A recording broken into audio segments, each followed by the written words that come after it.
இன்றைக்கு இருக்கிற முதலமைச்சருக்கு தில்லு திராணி தெம்பு எதுவுமே கிடையாது.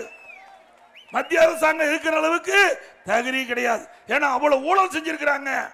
அந்த ஊழல் செஞ்ச காரணத்தால மத்திய அரசு எதிர்க்க முடியல. இங்க இருக்கிற மந்திரி திரு அனிதா ராமகிருஷ்ணன் அவர் ஊழல் பண்ணி எப்பெல்லாம் அமலாக்கத்துறை கதவு தட்டுன்னு பயந்து பயந்து இன்னைக்கு தூங்கி எந்திரிக்கும் போது ஆக இன்னைக்கு வல்ல நிம்மதியா இருக்கிறோம் அப்படின்னு சொல்லுகின்ற அளவிற்கு அவர் பயத்தோட வாழ்ந்துகிட்டு இருக்கிறாங்க. திரு இங்க இருக்கிற அமைச்சர் அடுத்த தேர்தல் இருப்பாரா இல்லையான்னு இங்க இருப்பாரா இல்லையான்னு தெரியல.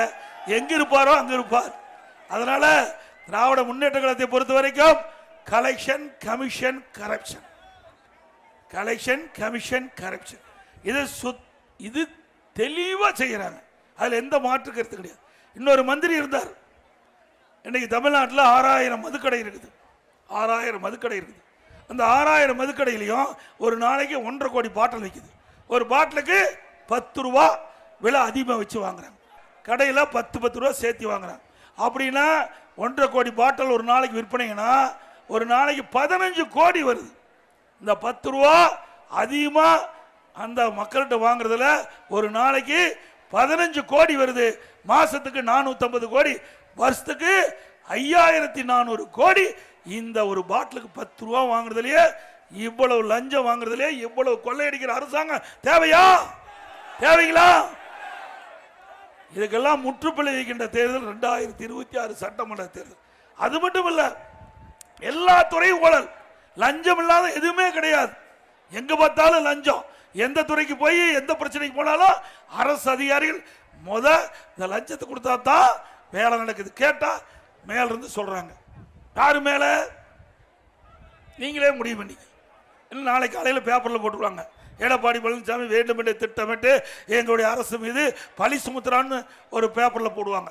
ஆக எதுக்கெடுத்தாலும் மேலிடம் சொல்லிவிட்டது, மேலிடம் சொல்லிவிட்டது என்று எல்லா துறையிலும் லஞ்சம் வாங்காத துறையே இல்லை.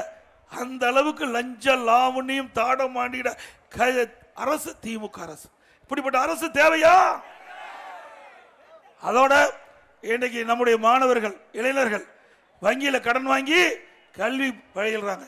அவர்களுக்கு திராவிட முன்னேற்ற கழக தேர்தல் அறிக்கையில திராவிட முன்னேற்ற கழகம் ஆட்சிக்கு வந்தா கல்வி கடன் ரத்து பண்ணாங்களா? கேஸ் சிலிண்டர் மாதந்தோறும் 100 ரூபாய் மானியம் கொடுக்கறாங்களாமா? கேஸ் சிலிண்டருக்கு மானியம் இல்ல. அதே போல 2 மாதத்திற்கு ஒரு முறை மின் கட்டணம் கணக்கிடுதா சொல்றாங்க. 2 மாதத்துக்கு ஒரு முறை மின் கட்டணம் இருக்குது. அதை மாதம் மின் கட்டணம் கணக்கிடுன்னு சொல்றாங்க. கணக்கிடுறாங்களா?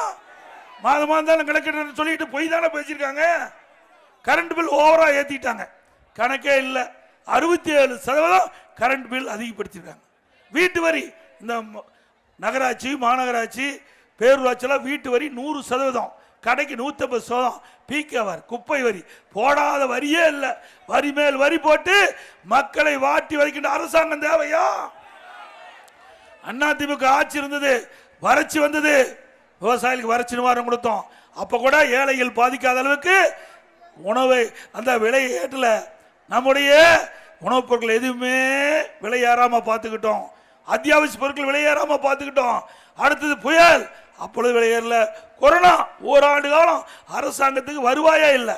எல்லா கடையும் மூடியாச்சு, தொழிற்சாலை மூடியாச்சு, பெட்ரோல் டீசல் வருமானம் கிடையாது, கலால் வரி கிடையாது, ஜிஎஸ்டி வரி கிடையாது, அதே ரோட் டிரான்ஸ் கிடையாது, பத்திரப்பதிவு வரி ஒண்ணுமே வரியே இல்லை. எந்த வருவாயும் இல்லை. வரி வருவாய் 1 பைசா கூட இல்லை. 40,000 கோடி கொரோனாக்கு நாங்கள் செலவு பண்ணோம் எங்களுடைய ஆட்சியில். அப்படி இருக்கும் கூட விலைவாசி உயரல. ஆனா இன்றைய தினம் எதுவுமே இல்லை. விலைவாசி விண்ணை முட்டுகின்ற அளவுக்கு உயர்ந்து போச்சு. அரிசி விலை உயர்ந்து போச்சு, பருப்பு விலை உயர்ந்து போச்சு, எண்ணெய் விலை உயர்ந்து போச்சு. ஆக மக்கள் வாங்கும் சக்தியை இழந்து இன்றைக்கு மக்கள் படுகின்ற துன்பம் இந்த அரசு கவலைப்படல.